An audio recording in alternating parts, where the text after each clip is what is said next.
hagámoslo con el economista, empresario, columnista César Barros. ¿Cómo estás, César Barros? ¿Tanto tiempo? Hola, ¿cómo estás? Buenas ¿Cómo tardes, estás? César. Muy bien, pues, muy bien. ¿De acuerdo o en Aquí metido desacuerdo? en el sur, entre medio de los bosques. ¿Ah? En el sur metido entre medio de los bosques. Preocupado, Eso, me qué imagino. bueno, qué rico. Preocupado, sí. Pues. Había una sequía que yo no la había visto en 30 años. Mm. Bueno, y eso contribuye obviamente a la situación. ¿Te parece que hay un poquitito una sobrereacción de parte del gran empresariado sobre una cuestión que fue apenas una cuestión medio al pasar? Claro, alguien dirá, pero ¿para qué te meten en las patas de los caballos cuando sabes cómo, ¿para qué me invitas si sabes cómo me voy a poner, digamos, ¿verdad? Al final del día. Pero también es absolutamente lógico que es un tema que tenemos que conversar, ¿o no, César Barro? Yo creo que sí, fíjate tú que la salmonicultura, allá me tocó estar al frente de ese gremio, tuvo que regularse a raíz del virus ISA. Desde que se reguló y se reguló razonablemente bien, no han habido nuevos eventos tan graves como fue del virus ISA. La construcción en Chile está regulada y antisísmica, ¿ya? Obviamente que hay gente que construye por el lado. Está regulada también la urbanización, mal regulada yo creo, y por eso ahí tenemos un montón de problemas, pero está regulada la pesca, la minería, la contaminación industrial, los bancos. O sea, tiene que haber una gran crisis, como ahora han sido los incendios, para que haya un poco más de exigencia. Y yo te voy a contar un cuento. Mira, yo estoy en el campo, aquí está, mis vecinos son pequeños propietarios y Forestal Arauco.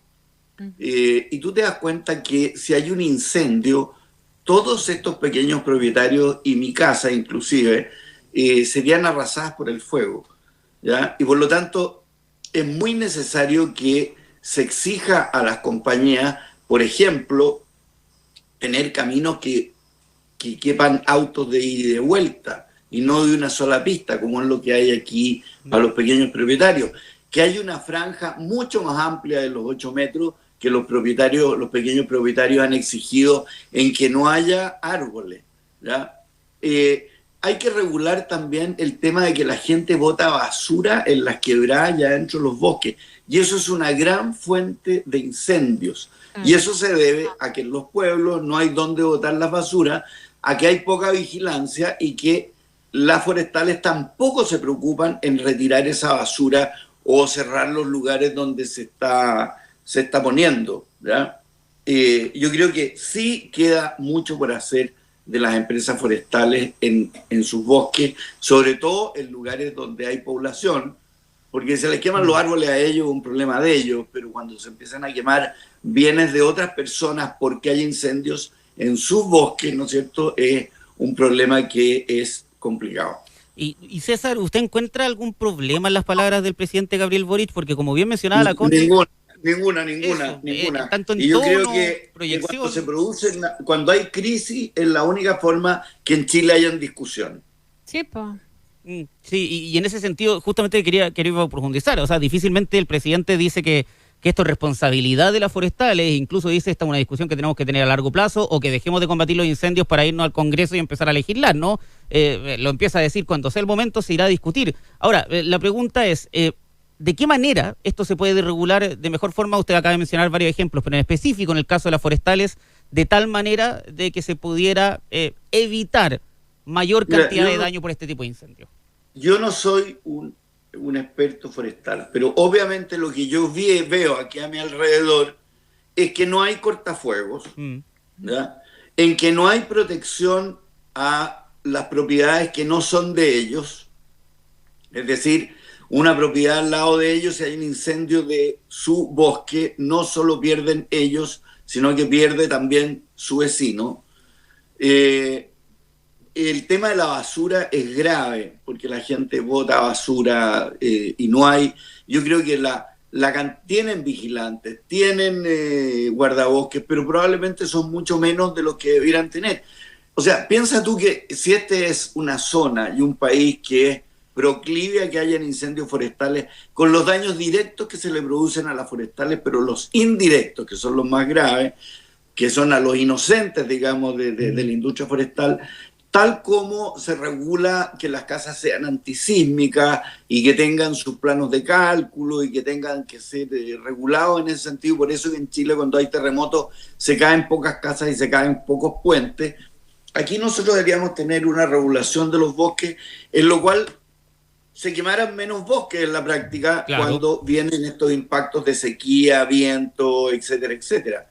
Y no es una cosa que probablemente sea de astrofísica. Ahora, compararnos como lo hacen algunos con Suecia, Noruega o qué sé yo, Finlandia, donde hace frío, donde llueve todo el año, donde hay nieve casi todo el año, no es justo. Aquí nosotros estamos en un ambiente que es muchísimo más frágil. Hay una cosa casi cultural. Y hay que hacerle frente. Sí, hay una cosa casi cultural de empezar a compararse con los ejemplos exitosos de países que no tienen nada de condiciones similares a las de nosotros, César. Pero ahora, entendiendo ahora todo lo que usted acaba de decir y que las palabras del presidente no tenían problemas, ¿hubo quizás sobrereacción por parte del gremio y los empresarios?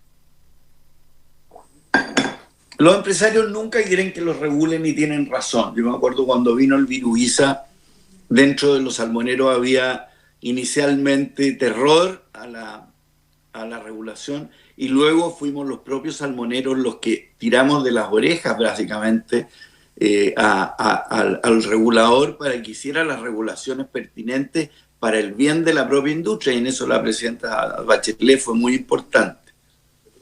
Sin ella probablemente hubiera sido muy difícil regular, porque al regulador le da lata regular también.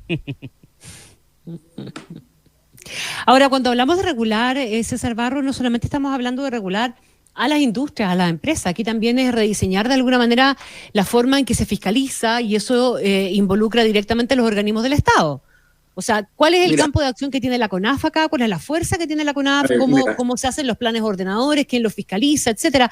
No solamente estamos hablando de decirle a las forestales lo que pueden y lo que no pueden hacer, sino también a los organismos que son parte del Estado. Mira, toda la madera, o casi toda la madera que se consume en el sur, que es harta por las chimeneas, por las cocinas y qué sé yo, y que se vende, es casi toda robada. Y por primera vez se le está poniendo freno. ¿Ya? Y así tú ves que en los bosques, estos bosques son mucho más inflamables que el bosque nativo. O sea, lo que dice el presidente de la CMPC, de que el pino es menos inflamable que lo que es un guaye, eso es falso. No quiero decir mentira porque no creo que él sea un mentiroso. Pero la gente sabe, si tú pones madera de pino en tu chimenea, se va en un instante. Se combustiona más rápido, se combustiona mucho más rápido. Claro. El sueño dorado de la buena leña es que sea leña de nativo, ¿verdad? Pero ¿por qué? Porque se quema más lento, porque no es tan inflamable. Claro. Sí, las coníferas tienen resina, y la resina es inflamable. La resina era el combustible de guerra que usaban desde los griegos, ¿ya? Cuando tú entras, Connie, a un bosque de pino, que yo lo recorro aquí para andar a caballo, qué sé yo, adentro del bosque de pino tú no escuchas ni un pájaro cantar. No hay nada, es el vacío.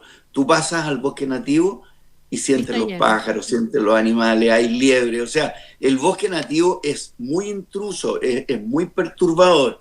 ¿Y para qué decir cuando se quema? ¿Ya? Porque no queda nada. Y eso lo estamos viendo. Entonces, que hay que tomar precauciones, hay que tomarlas. Que la gente no la toma, y la gente la toma cuando lo obligan, si esa es la verdad, ¿ya? Pero después, por supuesto, tiene que los gobiernos meter a los militares, y meter a los bomberos, y meter a la gente que no son de las forestales, para que ayuden a las forestales a que no se les quemen sus bosques.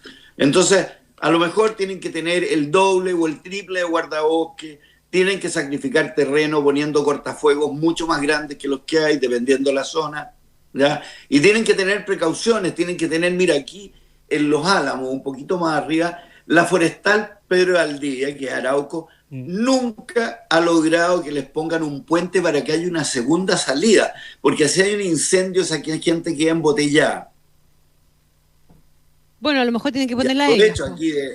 Aprovecho aquí de mandarle el recado a Arauco, ¿no es cierto? Sí, claro, pero es que puede que tengamos que sean las propias empresas las que tengan que poner el puente al final. No sé, estoy pensando cuando se construye un super edificio, de muchos pisos, decenas de pisos, finalmente tienen también que hacerse cargo del impacto y construir una calle más grande, o hacer un puente, o hacer un túnel, o hacer obras de mitigación finalmente. Eso hoy día no está pasando necesariamente acá. Es que aquí no hay. No hay. Y se lo piden a las municipalidades, y las municipalidades le tiran la pelota a las forestales y no tienen recursos para hacerlo. Y la verdad que no sé si son las municipalidades las llamadas a hacerlo, pero claramente, al igual que cuando hacen la torre costanera y le dicen, oiga, hágame salidas para allá, para acá, no me interrumpe el tránsito, etcétera, etcétera. Es lo mismo. Aquí, cuando se hacen bosques, debería haber una especie de planificación en la cual tú digas, oye, y tiene que haber una autoridad a cargo de esa planificación, que es una cuestión que hoy día también está diluida. Por supuesto, y una industria grande, o sea, en los salmones hay gente que está yendo a ver, hay gente que está regulando, la propia industria se preocupa, hay multas importantes y tú ves que no hemos tenido problemas sanitarios en la industria salmonera desde que se dictó la ley el 2014 o el 2015. O sea, básicamente acá la fórmula es sentarse a conversar y no ofenderse a priori. O sea, es que por su propio bien, diría yo, y por eso que la Corma ha sido mucho menos agresiva que lo que ha sido la SOFOFA. La SOFOFA fue, sí, efectivamente. César Barros, qué gusto verte, un abrazo grande, muchas gracias por tu tiempo. Chao, César. Que esté muy bien. Chao, chiquillo. Chao. 1:19.